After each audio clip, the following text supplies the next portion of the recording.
Ito na ang mabibilis na balita. Arestado sa Tondo, Maynila ang isa sa mga miyembro ng Basag Kotse Gang na nambibiktima sa Pasig.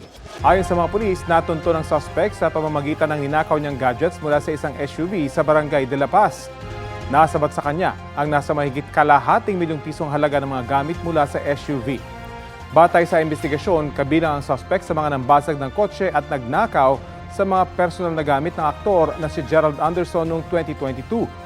Bukod dyan, may iba pa siyang kaso ng carnapping at nakawan sa ibang lugar. Sinusubukan pang kunan ng pahayag ang suspect. Sinalakay ang isang bodega ng illegal umunong nag-ooperate bilang butane refilling business sa Plaridel, Bulacan.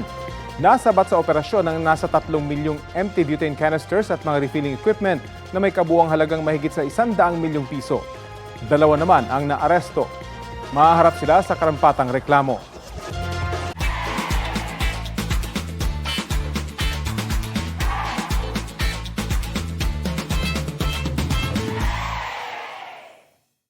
Kapuso, alamin ang maiinit na balita. Bisitahin at mag-subscribe sa GMA Integrated News sa YouTube.